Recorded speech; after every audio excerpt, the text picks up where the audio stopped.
Welcome everybody to Long Sword Switch Skills. I am the 7th Sword, and now it's time. This video is going to be all about the switch skills for the Long Sword. Now the first three you start off with are Step Slash, Spirit, Roundslash combo, and Soaring Kick.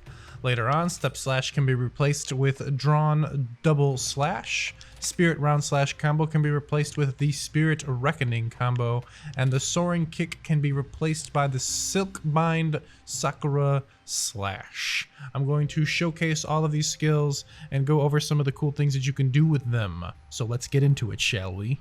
The very first skill we're going to go over is the Step Slash. Step Slash is one of those really basic core moves. It's not anything fancy or over the top, but it is very, very essential for the longsword. It can be done from a sheath position by holding forward on the analog stick and pressing X. The hunter will draw the sword upwards and then slash down. It is very good for cutting tails off. It can also just be done by pressing X with the weapon drawn. Now the combo potential from this move is actually excellent because every move in your arsenal is executable after performing a Step Slash. So you could do a Step Slash and a Spirit Slash. You could do a Step Slash and a Fade Slash, for example. So there's just a lot of stuff that you can do after you perform the Step Slash, making it just very useful. And that's pretty much it. It's a very basic move, but it's a necessary one. The next switch skill we're going to go over is the Spirit Blade Roundslash combo. Now there is actually kind of a lot to explain with the Spirit Blade Roundslash combo, so we're going to have to get into that a little bit first. So underneath the stamina bar, next to your sharpness bar, when you have the longsword equipped, you've got that katana over there. Right now that katana doesn't look like it's doing anything. It's just a sword just up there. But once you start attacking the monster, you will see that gauge fill up. Once it gets full, or close to full, but you know, just fill it up. You got to mess around with it to find the timing, but it doesn't actually need to be 100% full to pull this off. But once you're there, or really close, you can hit ZR to do your Spirit Blade combo. Once you get past 3, you'll perform the Spirit Roundslash. Now, after you performed a successful Spirit Roundslash, you actually have to hit the monster with the final attack. You'll see now the katana is glowing white. And what that has done is that has given you now an attack buff. And I believe it's about roughly around 4.5% for white. You can do it again, fill up the bar again, perform the Spirit Roundslash combo, and you'll turn the bar yellow. Once it turns yellow, you can then turn it to red. And from there it goes, so it starts off with 4.5% buff, then to yellow I think it's around 9%, and then at red you have an 18% damage buff in total. So your goal with the longsword is to get to that red gauge, because then you'll be doing all sorts of more damage. One cool little tidbit is that your sword will actually glow the color of the gauge. Now, this sword was already red, but you understand what I'm saying. It's a little bit more red than it was before, guys. So it's just a neat thing, because you can actually turn the HUD off in this game, so you can still tell what gauge you're in based off of the color glow of your sword. There are a few ways to perform Spirit Roundslash combo a little bit faster and with using a little bit less gauge. So actually, if I wirebug to the monster and I hit ZR in the air and continue hitting it after landing, you'll go from Spirit Jumping Blade 3 to Spirit Blade 3 into the Spirit Roundslash. And it actually uses a little bit less meter than if you filled it all the way up and did it the traditional way by going to Spirit Blade 1, 2, and 3.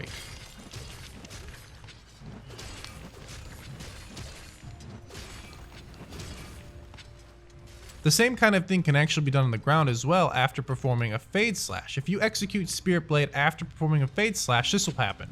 So if you do a Step Slash, hit X and A, do a Fade Slash, ZR, you go into that shortcut Spirit Blade again, and then you can do the Roundslash. Very, very nice. A Foresight Slash is done by pressing ZR and A at the same time after an attack.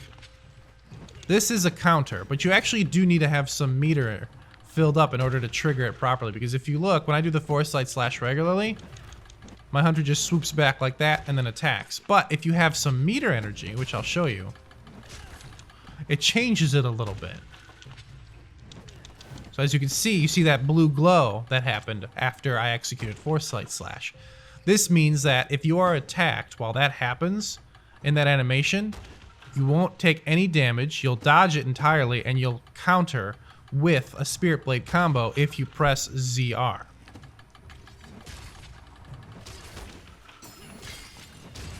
Alright, you see right there, pull it off at the right time, you get that counter in, and you get that Spirit Roundslash. But the timing is crucial, and it can be very difficult to pull off, and you could get hit really, really easily if you do not know the timing of the monster's attacks. Also, it is very important to mention that you have to hit ZR and A at the same exact time in order to pull off this attack. If you hit ZR and then A, you'll just do a thrust, and then you're going to get hit. Like so.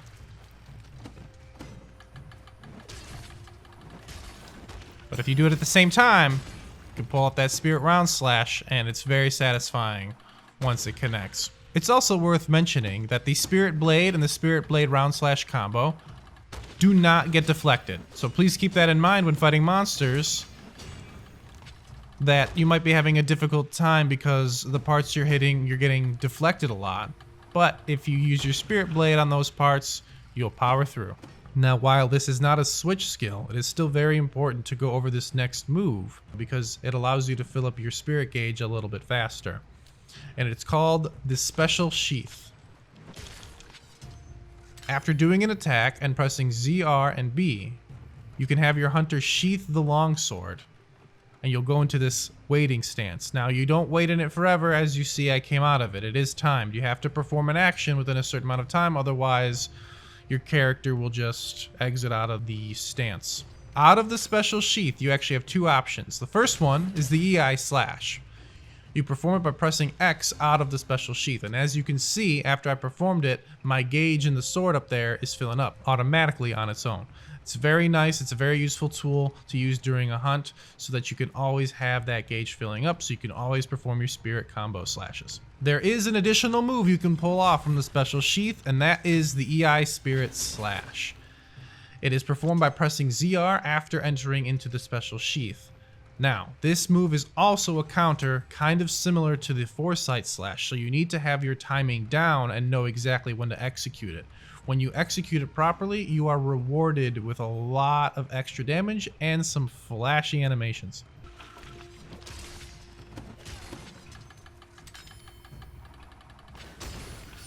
Not only that, but it also fills up your spirit gauge to the next level. So it's very rewarding to pull off, and you can keep that damage rolling, and you can stay in that red gauge and just keep on brutalizing the monster. So now that I've explained the Special Sheath, there is one more thing I want to discuss about the Spirit Roundslash combo. When you perform a Spirit Roundslash combo,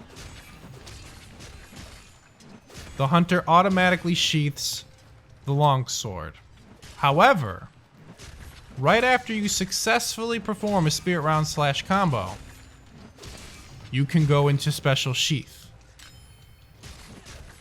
Therefore, you eliminate the downtime of the hunter putting their weapon away and having to draw it out again. Now, this won't always be the right time to do it, but it does give you more options during the battle, so you can figure out what your best move is during the fight.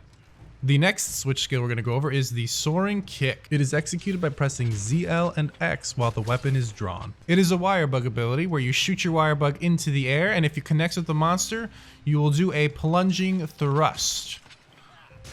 What is very nice about the plunging thrust is that it acts exactly like that EI slash from the Quick Sheath, where your spirit gauge will start to fill automatically after you perform the move.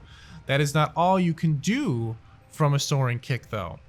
If you connect with the Soaring Kick and then you immediately hit ZR, you'll do a Spirit Helm Breaker. And the very interesting thing about the Spirit Helm Breaker is that it'll actually expend one of your colored gauges at the top left there upon a successful hit.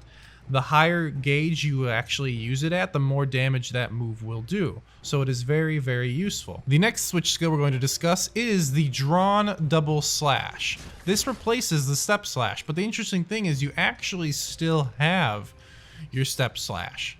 As long as your weapon is drawn, you can still use the Step Slash. The Drawn Double Slash only replaces Step Slash as the draw attack. Now, the interesting thing about Drawn Double Slash is that it actually fills up your meter more than your typical Step Slash.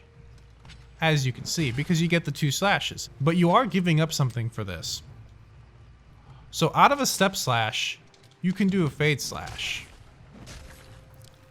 But out of a drawn double slash, you cannot do a fade slash. You could do pretty much everything else, but you cannot do that dodge slash. So you are sacrificing, when you do that draw attack, a move that can get you out of harm's way and then combo into a Spirit Blade really quickly. So you got to keep that in mind. While you can fill the gauge a little bit faster, you don't have the option of using the fade slash out of the drawn double slash. Something else that is very interesting about the drawn double slash is that you actually will go into Spirit Blade 2 if you execute the Spirit Blade combo afterward.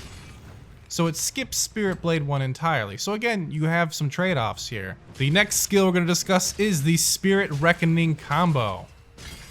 It replaces the Spirit Roundslash. Now this move is a little bit harder to execute on a monster in motion, but it does more damage. It's also got a completely different ending animation. You get the Dividing Slash and then the Spirit Reckoning combo at the end there. It's a very, very cool move, and I really like it. And unlike the Spirit Roundslash combo, you actually do not sheath your weapon afterward. You keep the sword out. The shortcuts work on this one as well. You go from jumping Spirit Blade 3 right into the Dividing Slash, into the Spirit Reckoning if you use your Wire Bug. Same thing when you do a Fade Slash. Just like with the regular one, your Spirit Gauge will fill up entirely and you can execute the Spirit Blade or the Reckoning Slash right after a successful Foresight Slash. The final switch skill we're going to go over is the Silkbind Sakura Slash. If performed correctly, you'll execute 2 slashes on the monster, and then there will be some lingering damage done after your slashes connect. The Sakura Slash is performed by hitting Z, L, and X while the weapon is drawn, and a bonus, when the weapon connects, you actually can increase your Spirit Gauge by 1 color. The recovery time on the Wire Bugs is pretty long, and you can be hit out of it, so make sure to execute it when you know you're going to be able to connect. Because you will not power through an attack, you'll be hit out of it and you'll be sent flying and it'll be a waste of a Wire Bug and you'll be sad. But when used correctly, it's got a very, very high damage potential, especially with some of the crazier longsword builds you can do in this game.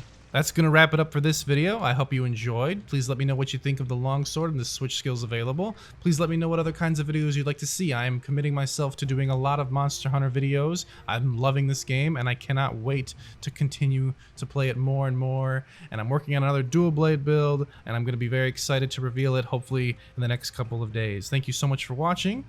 I'll see you all later.